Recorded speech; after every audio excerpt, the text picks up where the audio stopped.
The next example we're going to take a look at in our discussion of integration by parts is, at long last, we're going to get the antiderivative of the natural log of x. And so we have the integral of the natural log of x dx. And we're going to apply integration by parts on this because it turns out this does meet the criteria for working with integration by parts, or the rule of thumb for working with integration by parts. This actually is the product of two functions, at least one of which is a transcendental function. The first function is simply the constant function 1, because we can write natural log of x as 1 times the natural log of x. And so it is the product of two functions. Here's a function, there's a function, that's transcendental, and so we're going to apply parts. After this, it's straightforward. It works exactly like integration by parts ordinarily does. So we need to find u, we need to find du, we need to find dv, we need to find v. And as always, let dv choose dv to be the most complicated portion, the most complicated function whose antiderivative you know.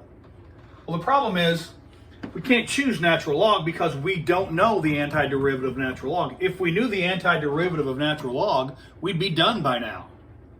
And so we don't know the antiderivative of this piece. So the only thing left on offer is the most complicated portion whose antiderivative we know is 1 dx. Everything else that's involved in the problem, which in this case is natural log of x, is our choice for u. Now find the other two pieces, the derivative of u. The derivative of natural log of x is 1 over x dx. Now I need the antiderivative. Well, the antiderivative of a constant is you just reattach the variable. So the antiderivative of 1 is just x, because the derivative of v is dv, the derivative of x is dx. So the antiderivative of 1 is you reattach the variable. And so now we construct uv. Remember the rule, uv minus integral v du. uv v du, uv v du. Calculus is easy. uv minus integral v du. So it's u times v. And I'm going to sort of make it look nice on the fly. It actually looks better if you put the x in front of natural log of x.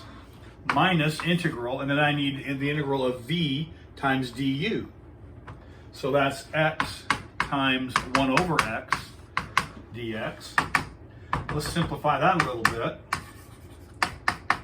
because that becomes a basic form. That's simply the integral of 1 dx. And we know what the antiderivative of 1 is. We just did it here 5 minutes ago. And so that is x natural log of x minus reattach the variable. And we're out. Now, if you like, it might not be the worst thing in the world to learn the antiderivative of natural log of x. The integral of natural log of x is x log x minus x. It's not the worst thing in the world to simply treat that as a basic form. But, if nothing else, if ever you need to have the integral of natural log, and if you don't remember it off the top of your head, the procedure is integration by parts straightforwardly. And so the antiderivative, the integral of natural log of x dx, is x log x minus x.